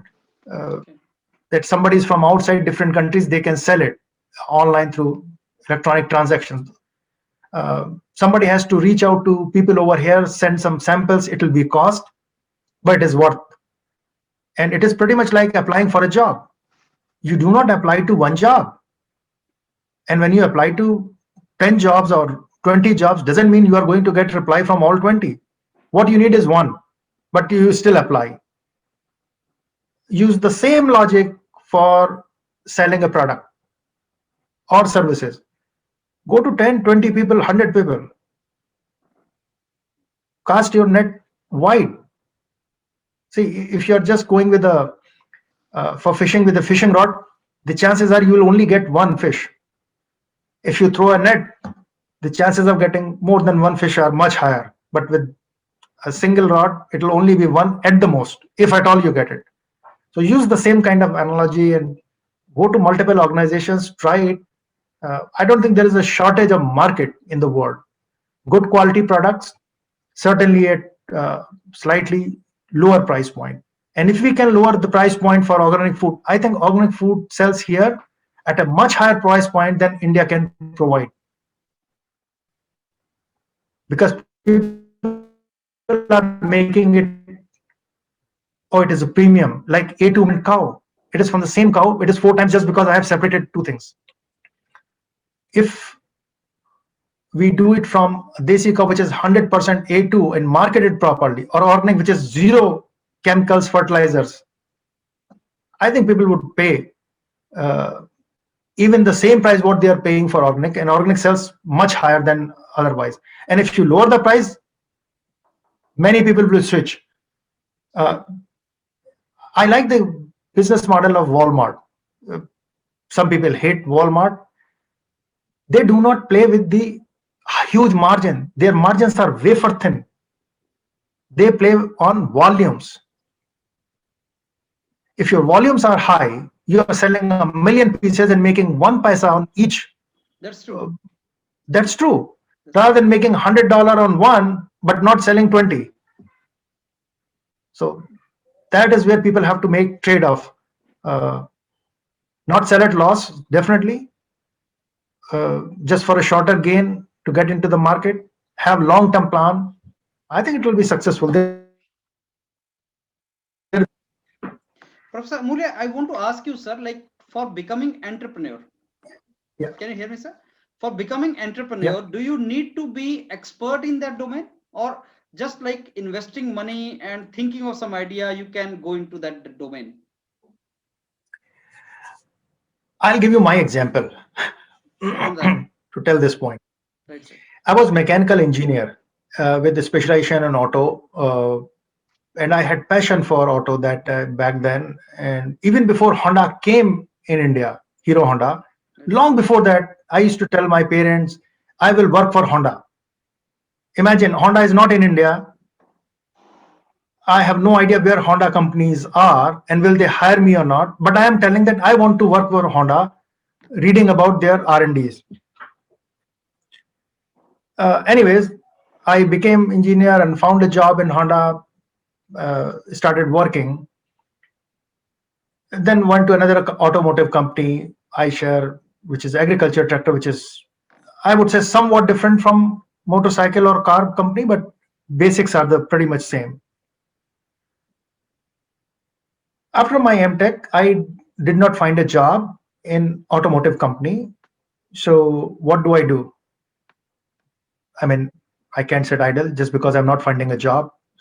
Job market was bad back in 94 beginning, 93 and 94 beginning. You might remember 92, there was the Babri Masjid also uh, situation. So I started applying elsewhere. A company hired me called Alpine Industries Limited for setting up a plant in Neemuch. It was the biggest plant, solvent extraction plant in Asia there those days for making edible oil. Because I worked in projects in Hero Honda, setting up their R&D. I mean, what is the relation between Hero Honda R&D in the plant? But they said, no, setting up plant is a slightly larger scale and it is the same skills are needed. And you have managed other projects in Aisha R&D, the skills are transferable. I was not sure. The vice president who was hiring, he was sure. I just wanted a job, but he was confident about my abilities. So I said, okay. And I was pretty nervous starting, but after a few days, I realized, no, the processes are same, people are same. You have to take care of the same issues. 10 years later, or even longer, I started working in Canada in consulting organization, and they asked me again. I was focusing on auto, and they said there is a company who needs help with improving processes, and they make high-tech manufacturing equipment, electronic equipment, very expensive equipment. Like each equipment is about $500,000 to 1 million, that price range. and they have some process issues. Can you help them? I said, I can go and see what it is. Again, the priority is finding a job. So again, I am nervous. I don't know how will I do it, how successful I will be. About 2 weeks in that organization, learning the processes, what they are trying to do, what they're trying to achieve. And it was kind of an aha moment. And that was the final aha moment when I realized if you know something about like how to make, say, tea in one place, you can go and make the tea anywhere else. It doesn't matter which cow is supplying milk and what type of water you are getting, from where the tea leaves are coming, from where the sugar is coming. You know how to make tea, period. Which stove it is doesn't matter, which utensil it is doesn't matter. So these skills are very transferable. If you are interested in starting a business, I'll give you an example of one of my friends, a very close friend, and we became friend. His name is Samir. We were living in the same colony in Bhopal. He was nearby. We both had a small daughter, so we started chit chatting, and then we became very good family friends, and we are still in touch. He was also done engineering from MSCT, and he was in powder coating business. So he used to make products for I don't know the name of the car. I think it was FBI or something. They may used to make some FIB or FBI, something like that. Washing machines and Okay. Yeah, microwave, yeah. etc. Mm. So he used to powder coat those things. After some times, he transferred, and again, none in his family was into business. His Okay. father was also in central government. Then he moved to making furniture. Now, what powder coating has to do with furniture? And then he started powder coating those furniture, etc., for his own brand as well as for others. And after some time, he realized that okay, we are not growing as much he wanted. So he went into construction business, and he started building colonies in Jabalpur. Now, what a contractor or construction company has to do with powder coating? Just think, nothing. Nothing is in common if you try to look at Yes. superficially. But the basic skills are same. You have to manage people, you have to manage money, you have to manage time, and you have to be innovative. You should be willing to work hard, not look for success overnight. Then property market started going down. He said, what should I do? I'm not making money. So besides that, he started on the side poultry farm. Okay. He had some support from someone, but even starting just because of support, poultry farm, seriously, with powder coating to poultry farm, both starts with P, so there is some commonality. That's it. Both start with P. That's all. Now he is doing farming of guava. Okay. Some few acres of land he has taken. Last I spoke to him after Diwali. I said, okay, so what are you doing now? He told me earlier also. He says, no, I'm enjoying it. I'm doing farming of guava. And I asked him, why don't you start organic farming? It has a huge market. He says, this is the first time I'm starting. Let me start, and then I will switch to organic farming. I said, the profit margins are much higher. If you cut those guava in pieces, seal it in a airtight container or a bag, freeze it, ship it to US, Europe, you'll make tons of money. But it has to be cut fresh, frozen, make sure there is um, nothing is dented or there is some spot or things like that. That's the quality part. And you can make lots of money. What to your question, is it needed? It helps, but nothing more than helps that you must know. I go back to Dhirubhai Ambani. What knowledge he had in petroleum industry, what qualification he had. or what skills Steve Jobs had in software or running an industry? Nothing. Haldiram, he knew how to make sweets and namkeen, that's it. Increasing it to the scale of industry, marketing it, selling it, he might have taken help, but he agreed even if he has taken help. So to my point is, I don't think it is really needed. The knowledge of the area, uh, it helps if you have some family background, some friends who know it. If you have studied it, it'll help. Uh, the chances of success will become higher. The time period would be shorter. But if it is not, it is like somebody's father is a lawyer. If the son becomes lawyer, he would know the tricks of the trade faster. If the father is or grandfather are doctors, the son or daughter would know how to become a doctor, what the tricks of the trade faster. Same with politicians or movie stars. It helps to know these things. But that is not the criteria for success in any field whatsoever. It's true. Does it answer your question in a kind of roundabout Yes, way? There's no, no. no, no. This is perfectly you have answered, sir. And in fact, I've taken your lot of time. And now I want last question. And that last question is going to be the most important also, sir. You see, Mhm. we need entrepreneurs in India. We need entrepreneurs, those who create jobs and do not seek jobs, as you rightly mentioned in the beginning. Now, sir, for becoming entrepreneur, as you know, the social system in India we have, there are certain insecurities, socio-economic insecurities, psychological insecurities associated with taking the step, venturing out into something which is uncertain, and the fear of failure. And that is the main thing which is stopping the youngsters from going out and exploring. And that was the reason, sir, I also asked you whether, even if it is not your domain of expertise, but you find the opportunity, like engineer seeing organic farming and finding the opportunity, should he venture it out or not? Now my question specifically to you is how to do away with such insecurities, knowing well that entrepreneurship may failure is the integral part of that. So for how long they should sustain, and how they should proceed, and how to motivate them yourself.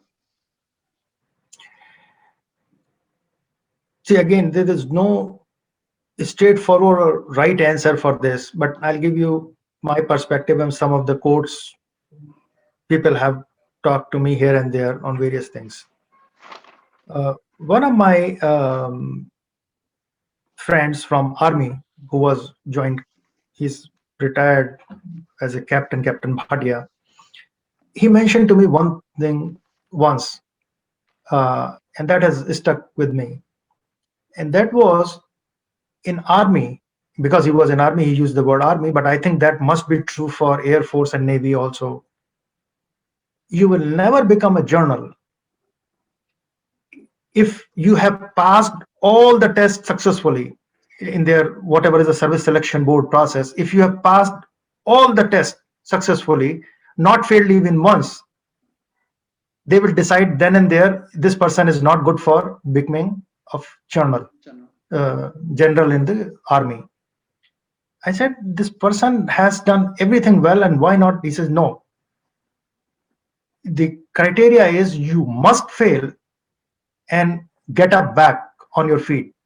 Because as long as you are successful, uh, you don't know what failure is. And many people, not many, most of the people do not know how to handle a failure. There is no course on this anywhere in the world. So India is not alone. There is no course. If you fail, you fail. You have tried your level best, despite doing everything right. There is no guarantee you will be successful in a particular attempt or in a particular project or job or whatever. But just take that as a stepping stone, a learning from that, move on to the next one. No failure should stop you from moving forward. That is the message I got from this conversation with Captain Bhatia, and that is what the message I want to give to youngsters. you should not have fear of failure. You will never fail. If you never want to be failure, don't do anything. If you never do anything, you will never fail. If you are taking 100 decisions, 10 may go wrong. Every time out of 100, 10 may go wrong, but it should not be the same 10, number one. It should be different 10. So every time there is a learning. If you are doing the same mistake every time, then there is a different problem, which means you are not learning from the past mistakes. And secondly, if you're taking 100 decisions, if it is 10 failures, it's okay. It should not be 90 failures after 10 years also. That is also a problem. There has to be some, initially, if you have done 10 attempts, everything failed, great. But then it should start succeeding some point in time. If throughout your life or reasonable number of years, if your attempt to fail is consistent or increasing, then there is a different problem, which means you are not learning or you are not cut out for that role, whatever you are trying to do. And sometimes, even though you may be the best cut out, but the time is not right or the environment is not right. So again, recognizing those limitations, challenging those limitations in a certain way. I mean, you can push a table no matter what is the weight of the table, but certainly you cannot push a building no matter how hard you try or how longer you try. So you should realize, is it a table or is it a wall or a building? And then working on, always seek help. You will always find a large number of people who will find faults in whatever you do. I'll tell you an example. It happened in Canada. As a part of the project, some processes need to be improved. And I advise something in improvement in processes which require some changes in an application, enterprise application. And I'm not an IT guy, but I know processes, how to improve it. So I was suggesting, I said, okay, you should do this. And there were some IT experts. It will not work because of this reason. I gave 10 alternatives, one after another. Why those 10 alternatives will not work? They gave me the reasons, perfect reasons. After 10 alternatives, I was out of alternatives. I said, okay, so let me ask this thing. You know the system perfectly far better than I do. I want to do this. You tell me which is the best alternative because you know the system. The answer was nothing. I said, okay, if there is nothing, then you have to pick which is the best out of this, the first one. I said, okay, then shut up, just do it. You're just wasting my time. So there will be people, those who will be always talking about why it will not work, why it will not fail. You have to screen and filter. Are they genuine or they are generally naysayers? One kind of people are those who will always find fault with no matter what you do. Second is trying to be too ambitious. Like India typically does that. Oh, we will compete with China. No, you cannot compete with China. First compete with Bangladesh.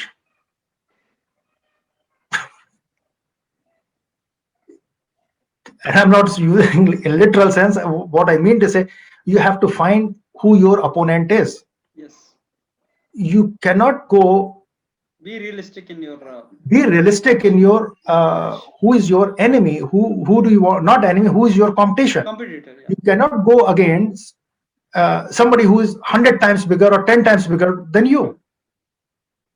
I mean, it will be a child's play. A 5-year-old child is trying to hit a 40-year-old person.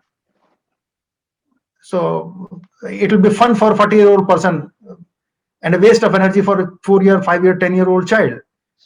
So that we should realize what we are trying to do. Instead of fighting, you can always come up with innovative ways of doing something differently. Look at what are my, rather than focusing on your weaknesses and others. See, this is another thing. I always tell my students in my talks, never focus on others' strengths. Know that, but do not focus. There's a difference between knowing and focusing. What I have observed, Indian focus on others' strength and their weaknesses. It should be other way around. no other strengths, focus on your no others weaknesses and strengths both, but focus on your strengths. If my strength is in making halwa, no matter how hard I try to make pizza, I cannot make it. I cannot compete with somebody who is making pizza in Italy. It's true. So why should I focus even my waste my energy on making global competition of making pizza? No, I will not. If nobody likes halwa in the rest of the world, I will say this is a new dish, try it. Or what do you like? Because I can make, I can play around with the taste or the decor or the presentation of the halwa, because the basic core is halwa. So if I make good roti or chapati or whatever Indian thing is, capitalize on those things. There will not be any competition. That is what Haldiram has done. He will never get any competition whatsoever in the world. Only somebody else can come up, like Bikaner or some other sweets may come up, but there will not be global competition. Patanjali, there will never be any global competition. It's true. So, because those are your core strengths. So why don't we focus on our core strength? Why are we trying to make donuts and pizza all the time?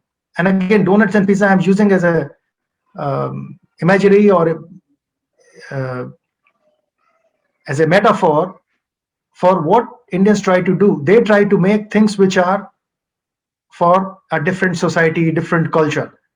There are certain things you can do, but if you want to go outside, go with your strength rather than your weaknesses. See, I do not play sports. I'm not a sportsman, but people say if you are playing on your pitch, which you know, which is designed for your kind of bowlers, it will be good. It is the same analogy I'm trying to give. You play on your terms, you play on your pitch, you play with your strength, you go out with your strength rather than others' strength. Like in the past, India did not have fast bowlers. So their pitches were for spinners, and they succeeded wonderfully because that was your core strength. Identifying those core strengths, capitalizing those core strengths, I think is the key to success rather than focusing on, oh, we can do that. So what can you do about it? Oh, I can't play basketball because I'm not 8 feet. No matter what I do, I will not become 8 feet. So let's not play basketball or play it differently, or let's start playing something else. Play badminton, play cricket, tennis, anything else. Rather than saying I can't play basketball, I can't play basketball because I'm not 8 feet tall. By saying you will not become 8 foot tall ever. You can do it for rest of your life, it will not. So again, it takes time. It is not that easy. But spending some time with oneself, really thinking, even those who are in jobs, they have settled. I understand there are pressures. You have to start a job, etc. Okay, you have started. But if you have started a job, doesn't mean your dreams have died. Give yourself at least one day in a year. In a year, one day, it is not much. To yourself, think, am I doing what I love? Am I moving in the right direction in my career, in my aspirations, goals for life? And if I'm moving, period, you're good. Go have fun. But if not, what should I do differently? And what can I do? One is should, and what can I do within the given circumstances, resources? I'll go back to myself. I did not start uh, like MTech, even though I was bachelor back then. When I was going for my MBA, I did not go just like that because I have to do. I discussed with my family, look, I will not be available for my young daughters. They were very small, 5, 6 years old. I said, no, I have to spend time with them. Family has needs. What do I do? Similarly, for PhD, I discussed it with my family for almost 1 year. Should I go? It will require, the salary will go down. There will be other commitments more important than the family, at least for a shorter duration, or for at least few days during that period when I'm doing PhD. preparing everyone around us. uh, would you be okay doing this? And if everybody is not okay, then don't do it, because the circumstances have changed. You are not alone in the world.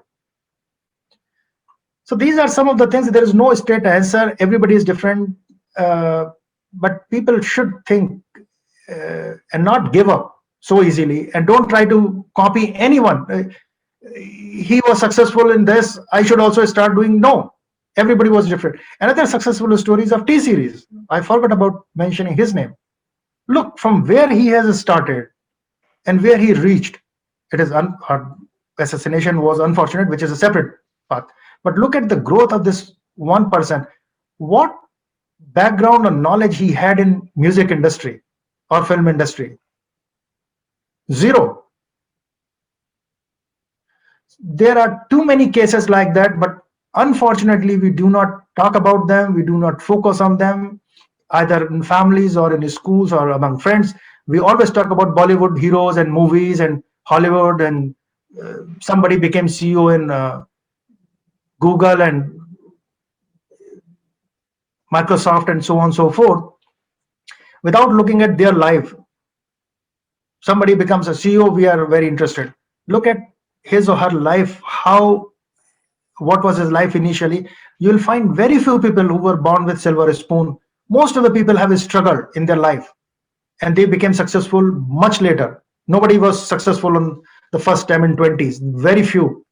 Uh, so, and there are too many opportunities nowadays because of this whole international internet and globalization business. World is a very small place. uh, you can know what's happening in other corner of the world almost instantaneously. So identifying those is opportunities is very important, and going after them. That's great. I hope it helps. Yeah. Professor Amulya, I must admit, sir, that it is one of the most wonderful interaction I ever had. Lot of Thank you. information from your sir. And yourself, your journey, believe me, I was not knowing the kind of journey you had. Quite inspirational, sir.